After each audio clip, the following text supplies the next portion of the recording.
All right, we're going to try this out. Okay, so it is cold in the shop right now. For whatever reason, I think it's called winter. We end up actually having winter at the moment. And we're getting down into the single digits. At some point, I believe we're going to be in the below zero here for a little while, which don't much like. And although I do have one little heat vent in the garage here, those are not insulated garage doors, so it's pretty chilly in here, I have to admit. But anyway, the next video that I want to work on, and is going to be with the Yeswelder again. We're going to try to weld aluminum, and that's going to be coming up here shortly. And we're going to see if we can weld aluminum with the 205DS. I'm not holding out a lot of hope for that. A couple of reasons. One, I think the guns are too long. It's been my experience with when I've tried this in the past. I had a little Sentry welder, and I put a little nylon liner in it, and I was able to push it, but it had like a little 5-foot stinger on it, and I was able to push the wire, and it did okay. And I say okay, I mean it did okay, but I just don't have a lot of experience with aluminum welding. I've tried it a few times, but 99.99% of everything I do has always been steel. I'd love to learn to TIG weld aluminum, and I'd like to have the ability to weld aluminum. And I oftentimes think that we could probably set up a spool gun capacity on the 250. I don't think the 205, because again it's pure synergic, and I think that's why Yeswelder doesn't list the 205 as aluminum compatible. I have a feeling that I'm going to be fighting the synergic system, not allowing me to get the heat or be able to do with the welder that I need. And I don't think that a 10-foot gun is going to work. I have a feeling that this is going to bird's nest. That's been the experience that I've seen with the longer guns, is that even with the 53-56 wire, which is stiffer than the other aluminum wire, and even going with a 35 wire, I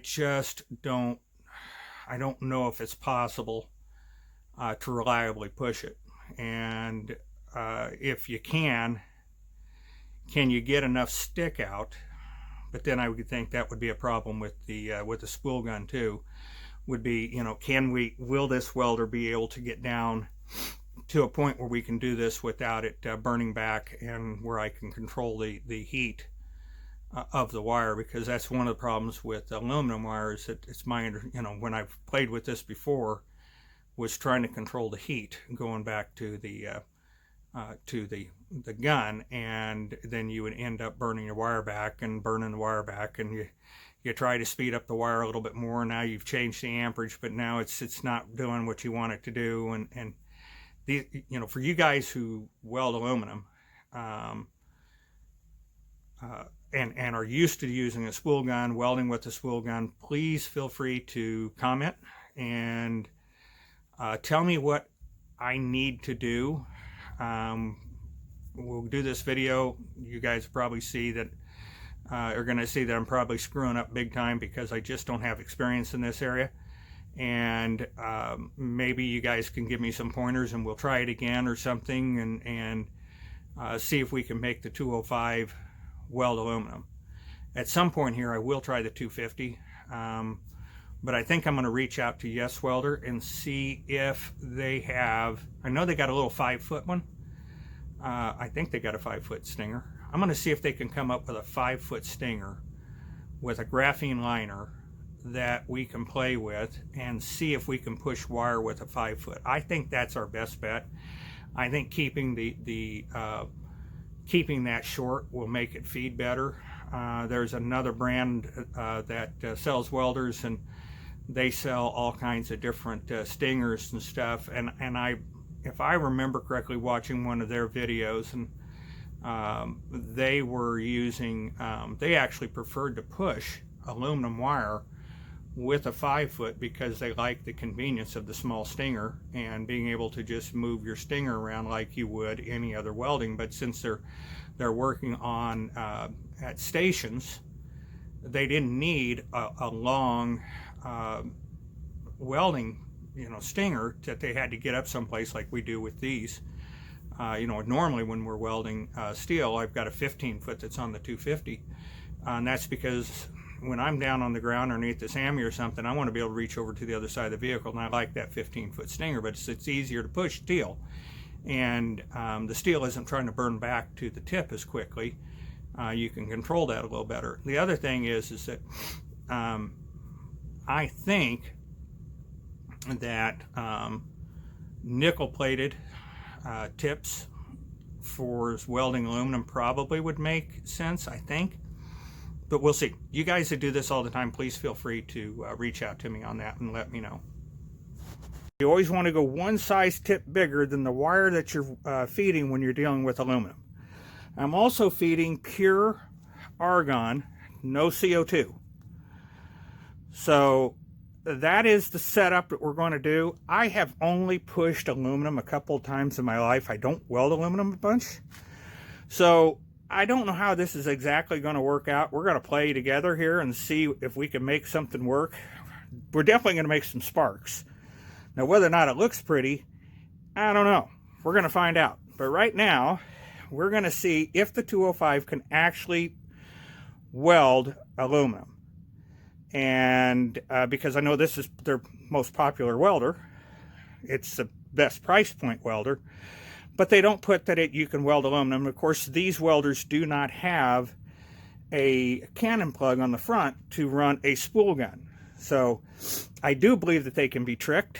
I think that they can be hacked inside, especially the 250. I think if a person didn't care about their warranty and they're good at wiring, I think you can go in and put in a 3-position switch so that you can turn off the internal feed roller, switch that feed to the spool gun, and then you would be able to control your spool on your spool gun with a Euro Connect spool gun. And I think they even have one in their system. In fact, I believe they do. I think I saw it the other day. So they're actually selling a spool gun, but they don't have anything that will run it. But I don't know if it has a Euro Connect. But if it does, then that would work. And then all you've got to do then is be able to turn that spool wire feeder at the gun. Now, what I like about pushing wire, and what's appealing to me, and I saw where another company, they make a really short little gun because just for that, is that you got the size of this little gun. And you don't have the big spool in front. So, I like that. And it's just, then it's just you're grabbing your gun and you're welding like you normally would with any other MIG welder. So with that, I'm going to switch over and we're going to see if we can't trick this thing to get the amps up, because with aluminum, because it cools so fast, you got to run hotter than you would with steel. And so we're going to see if we can get enough amps. I've got a chunk of 3/8 aluminum here, a little on the thick order, but I just don't have a bunch of aluminum. I just don't weld aluminum very much. So I've got a little chunk of aluminum here. I just want to see if I can make some sparks if I can. Then we're going to switch back here in a minute, and we're going to try to lay somewhat of a bead, maybe. I don't know. We'll see what happens.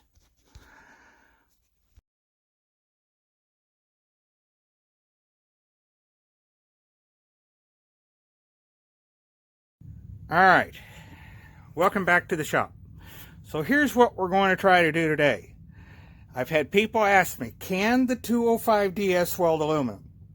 Yeswelder says no, it's not set up with it, and probably because we don't have the manual setting mode, which would make life a lot easier. And so we're going to have to get in and try to trick the synergic settings here, so we're going to give that a shot. Now, when I bought my Yeswelder years ago, I got it from Amazon. And as you can tell, there's a dent up here, and that's because this thing looked like it went around the world 3 times by the time I got it. And by the time I got it, it didn't work, and that's because it was a return back to Amazon, and I didn't know it. That is when I had my first opportunity to see if Yeswelder was a stand-up company and if they would take care of it. And they did. In fact, they even worked with me because I wanted to get inside to see what it looked like. But in the process of that, whoever sent the welder back took all the good gun out of it, and they took they put this little 5-foot ground cable in it instead of the 10-foot.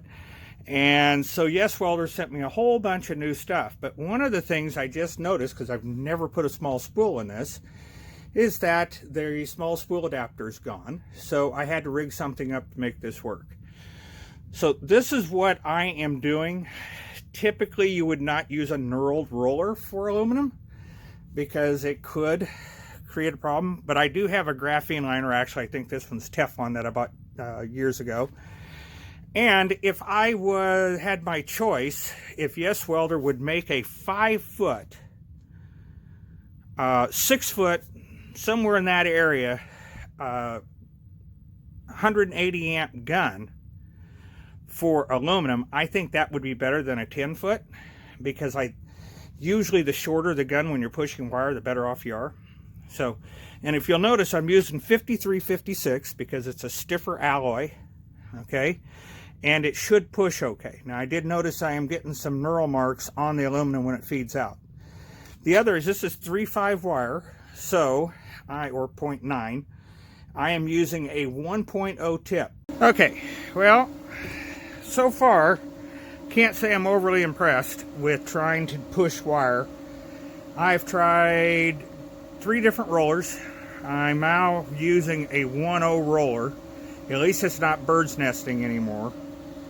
The problem is, and I've run into this in the past with other welders, a 10-foot long cable is too long to try to push aluminum wire through.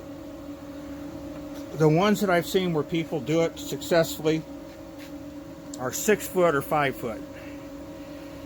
And even with a Teflon liner in this one, I'm not using the graphene because at the time they didn't have a graphene liner available to us. So I bought a Teflon liner on off of eBay and put it in this one and converted this gun over to the to push aluminum with thinking I would be able to do it.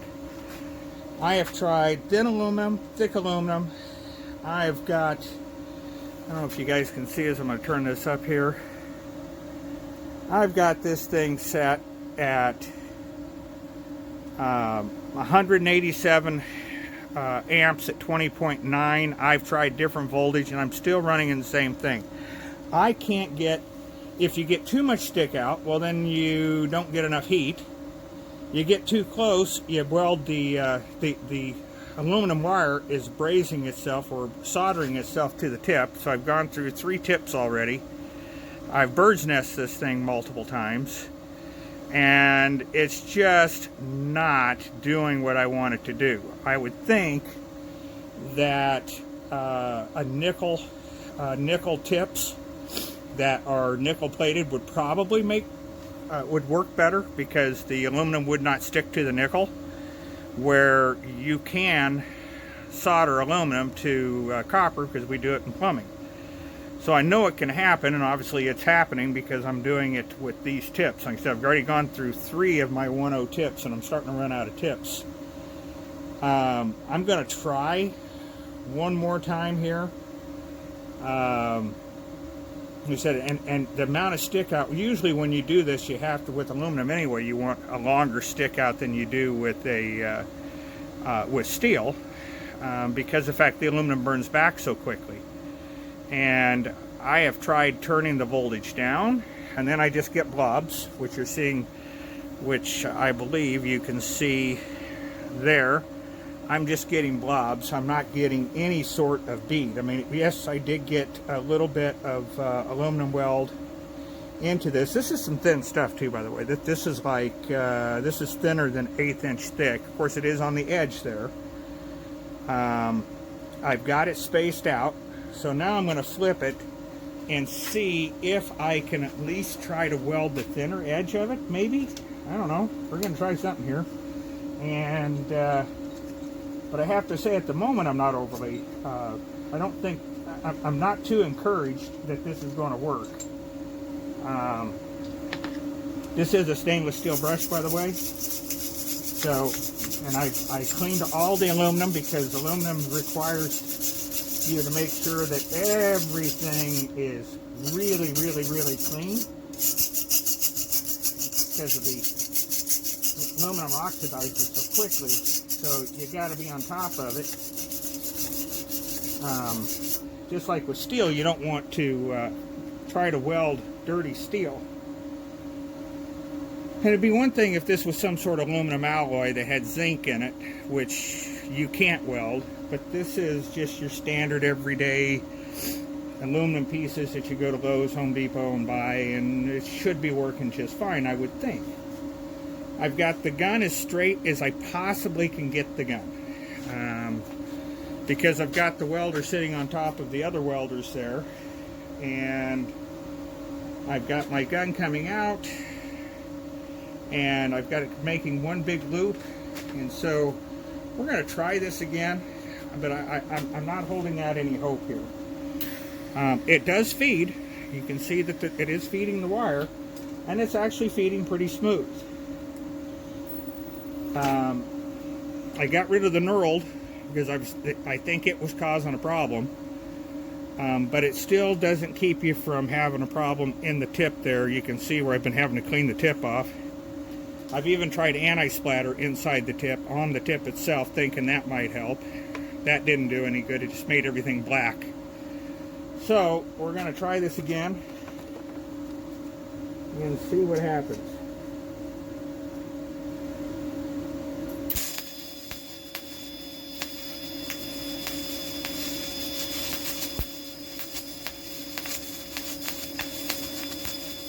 I mean, I'm just melting the snot out of it, but I don't know if that's going to work or not. I got black, which is not too terribly uncommon. We're doing DC, so, you know, like if you were TIG welding, you only want to weld aluminum in AC mode when you TIG weld, but that's not the option here. Now, like I said, I'm using pure Argon. But see, that's really not working. And I even gapped it so that we could try to get an open gap there.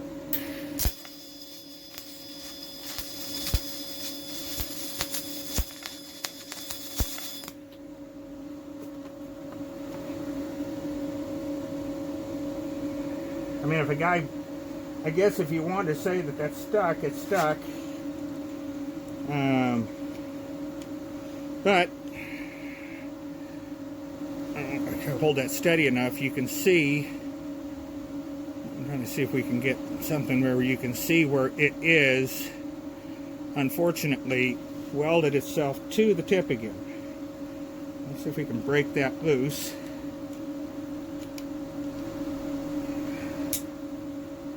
Alright, I got that loose now. It's still feeding. That's a good thing.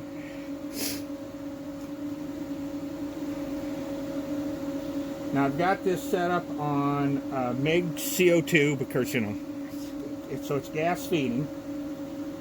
1.0, 187 amps, 20.9 volts. And we'll turn it down now. We're going to go to 18.6 volts at 150 amps and see what we get with that. Maybe that might help.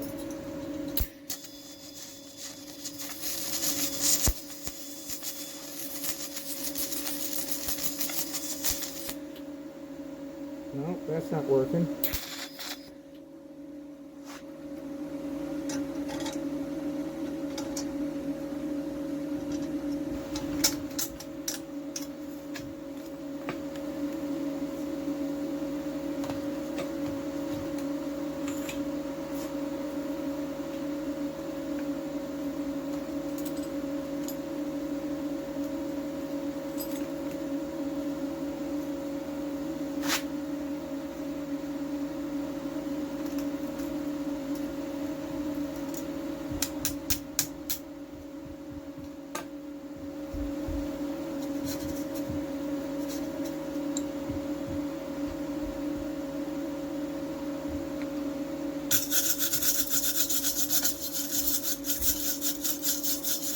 I can tell you I'm making a good mess. If nothing else, we're making a mess. So,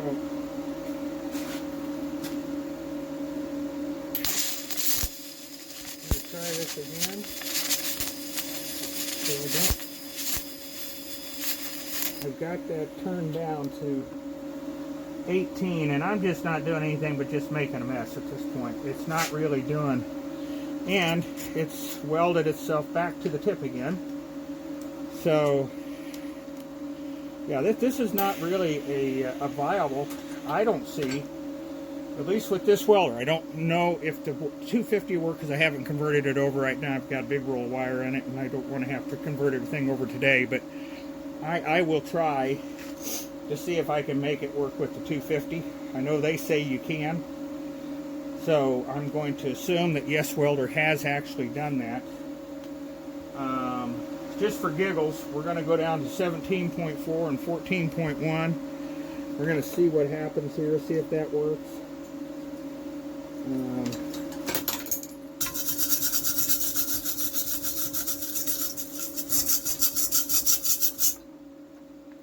Clean that off again. That's a stainless steel brush. Nope. It just welded its ass right back to the tip again. And so now I really got a mess.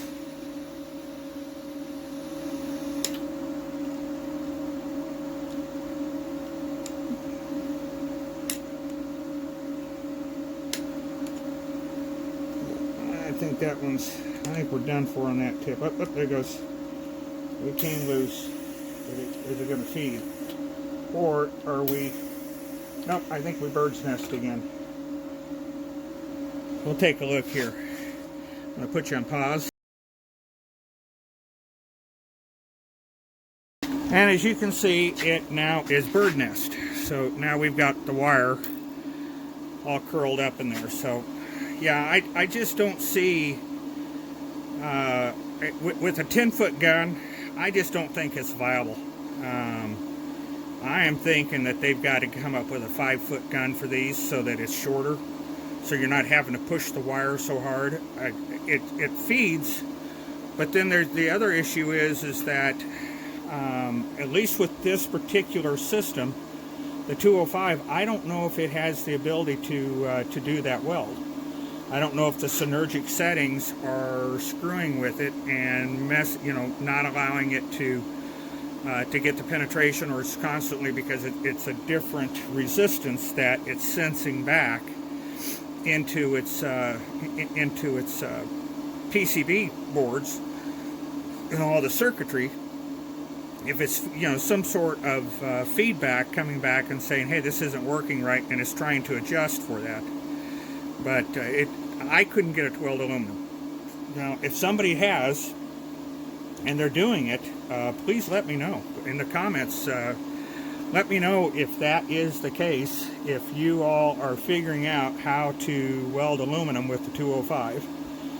I would be very interested in knowing that. And again, thank you all for watching. I really do appreciate it. And I'll try to get this out as soon as I can.